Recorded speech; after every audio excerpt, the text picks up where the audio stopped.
was, I think, 2012 or 2011 when we faced our first issues in Russia.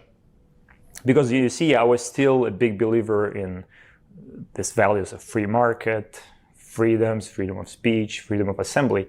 So when the Russian opposition started to use VK to organize large protests in Russia, where like almost 500,000 people would go and protest on the main square or some of the main squares of the city, we were requested to ban these communities on VK by the government.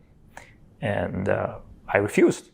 So the government asked you to shut down communications between their opponents? Well, VK is a social networking platform. Right. So they have this large public communities that anybody can join, anybody can read what people are discussing or what the administrators are posting.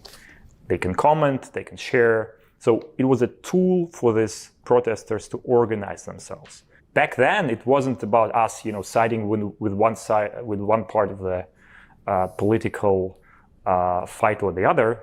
It was us defending the freedom of speech and the freedom of assembly, which we believed was the right thing.